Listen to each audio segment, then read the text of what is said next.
विद्यापति गांव में मुखिया सज्जन सिंह अपने गांव वालों के साथ काफी अच्छे से पेश आया करता और उनके साथ काफी अच्छा व्यवहार रखता था, जिस वजह से गांव वाले भी हर वक्त उसके लिए हाजिर रहते। गोपाल, शाम ढल चुकी है। कभी कभी तो तुझे खेतों में इतनी देर तक काम करते हुए देखकर ऐसा लगता है कि तू मेरा अपना बेटा है। मालिक, थोड़ा सा काम रह गया था तो सोचा आधे घंटे और निकाल के करता जाता हूँ, वरना कल फिर आधा दिन इसी में निकल जाएगा।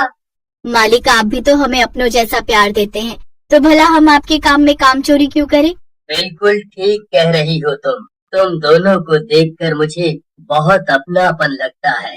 गोपाल और सुनंदा मुखिया सज्जन सिंह के खेतों में काम करके अपना जीवन काट रहे थे और अपने 2 बच्चों का पेट भी पाल रहे थे। एक रोज सज्जन सिंह सुबह सुबह घर के बाहर बैठा अखबार पढ़ रहा होता है। तभी उसकी पत्नी चिल्लाते हुए उसके पास आती है। अजी देखिए ना, आज फिर से राजू को कुछ हो गया है। बैठे बैठे अचानक गिर गया। काफी देर से कुछ बोल नहीं रहा था, तो मुझे लगा ही था कि कुछ हो न जाए मेरे लाल को। अभी इसे अपने गणेश के पास ले चलते हैं, वहीं से कुछ दवा दे देगा। उसके बाद 2-4 दिन में तो शहर जाने का प्लान बनाया ही है मैंने। कोई जरूरत नहीं इसे कहीं लेकर जाने की। अभी कुछ देर बाद इसे होश आ जाएगा, उसके बाद जैसा मैं कहूँ वैसा ही होना चाहिए, वरना मैं अपने बेटे को लेकर मायके चली जाऊंगी। अरे भाग्यवान, कैसी बातें कर रही हो। आखिर ऐसा भी क्या हो गया?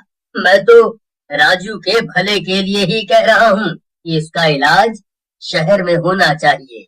लेकिन हमारा राजू इलाज से नहीं बल्कि एक ऐसी विद्या से ठीक होगा जो मैंने एक सिद्ध बाबा द्वारा पता लगाई है। हमें सिर्फ 4 लोगों की बलि देनी होगी और बलि देने के बाद उन्हें नदी में बहा देना होगा। अपनी पत्नी ललिता की ऐसी बातें सुनकर सज्जन सिंह लड़खड़ा जाता है, लेकिन वो खुद को संभालते हुए अपनी पत्नी से, ये तुम कैसी बातें कर रही हो?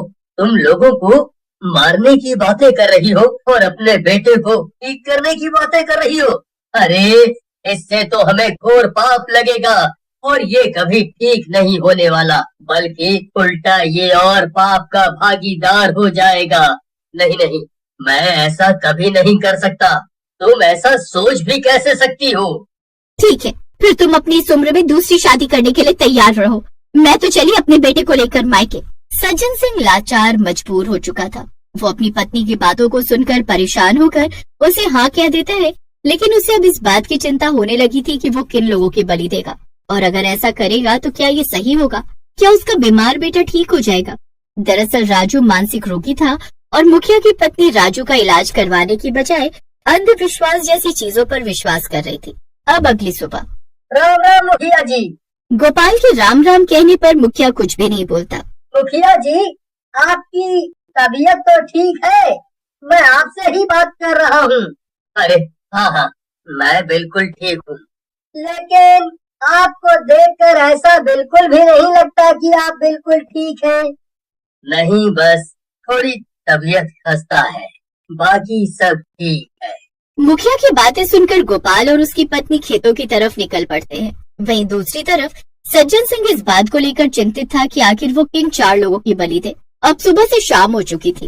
रात को ही पूजा अनुष्ठान के साथ बलि दी जानी थी और सज्जन सिंह की पत्नी ललिता उसे बार बार टोक रही थी। जी, आपको रात के 12 बजे वाली पूजा याद तो है ना? रात के 12 बजे हमें 4 लोगों की बलि देनी है। अब वो 4 लोग कहाँ से आएंगे मुझे नहीं पता, और खाना पीना छोड़ने से आपको अगर लगता है मैं मान जाऊंगी तो बिल्कुल भी नहीं, मैं मायके जरूर चली जाऊंगी। हाँ हाँ, मुझे सब याद है। मुझे बार बार याद दिलाने की जरूरत नहीं, और जाओ यहाँ से। सज्जन सिंह के इतना कहते ही उसकी पत्नी ललिता वहाँ से चली जाती है। अब देर शाम गोपाल और सुनंदा खेत से काम करके घर जाने लगते हैं तो वो मुखिया जी से मिलते हुए जाते हैं। मुखिया जी, आज थोड़ा राशन चाहिए था। घर में अनाज नहीं है और हम तो भूखे भी सो जाए, लेकिन बच्चे भूखे नहीं सो पाते। जी, 1 बोरी गेहूं और आधा बोरी चावल चाहिए था, ज्यादा कुछ नहीं, और थोड़ी सी दाल मैं खुद ले लेता हूँ। आप फिक्र न कीजिए मुखिया जी। अरे गोपाल और सुनंदा, जरा सुनो, मैं तो तुम्हें बताना ही भूल गया। आज की दावत मेरे यहाँ है। तुम घर जाकर नहा धोकर अपने बच्चों के साथ घर आ जाओ, और हाँ, किसी को बताना मत कि तुम मेरे घर दावत पर आ रहे हो। बस मैंने तुम्हारे घर के लोगों को ही बुलाया है। लेकिन इस बात की दावत मुखिया? तू तो अपना है। अब तुझे घर पर कुछ खिलाने के लिए बुला लिया तो तू उस पर भी सवाल कर रहा है? जा, जल्दी से नहा धोकर अपने परिवार के साथ आ जा।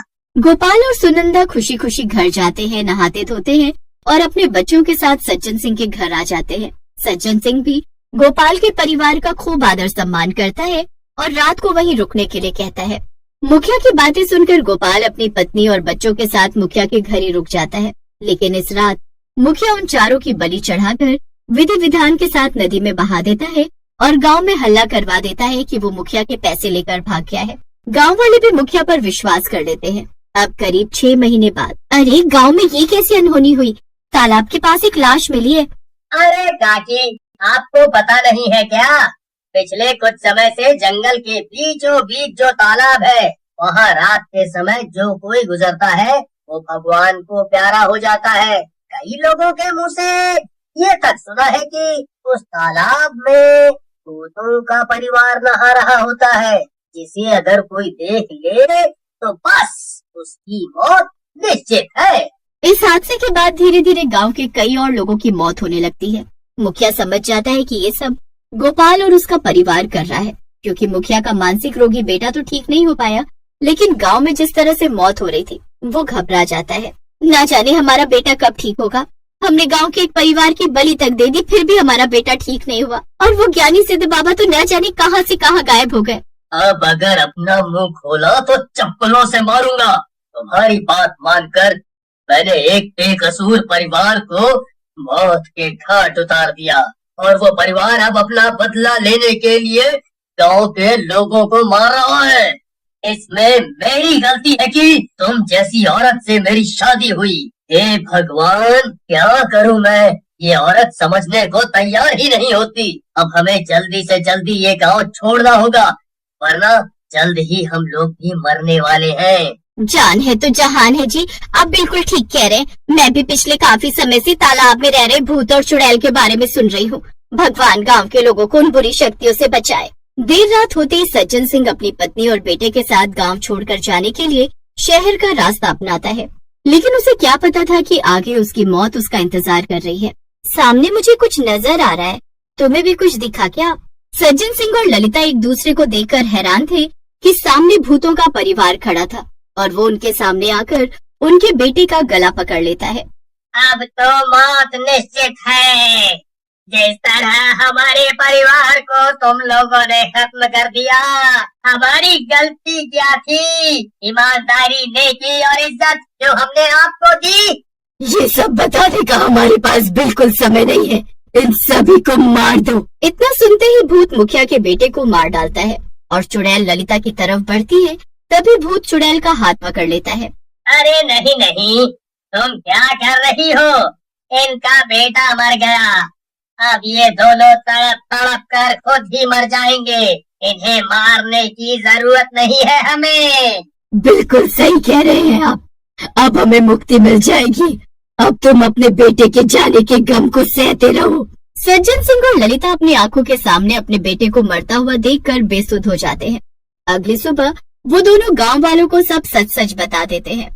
ये महज धन दौलत खेत खलियान का मैं क्या करूंगी जब मेरे पास मेरा बच्चा ही नहीं रहा।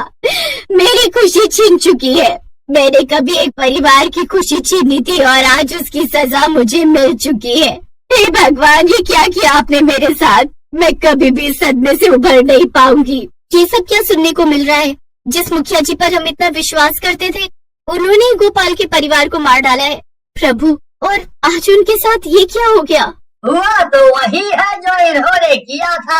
अब ये सारी जिंदगी अपने बच्चे के गम में जिंदगी काटेंगे और रोते रहेंगे। कभी इन्होंने एक परिवार को मारने से पहले सोचा तक नहीं था। इसलिए काकी, ऐसे लोगों के बारे में अच्छा सोचना भी नहीं चाहिए। सज्जन सिंह और उसकी पत्नी को उसके किए की सजा मिल चुकी थी। वो अपने इकलौते मानसिक रोगी बेटे राजू को भी खो चुके थे, क्योंकि कुछ समय पहले उन्होंने एक मासूम परिवार की जान ली थी, जिन्हें उनके मौत का कारण तक नहीं पता था। और कुछ समय बाद वही दोहराया गया और आज मुखिया और उसकी पत्नी इस हाल में हैं, जो अपने धन दौलत महल सब कुछ को त्याग चुके थे।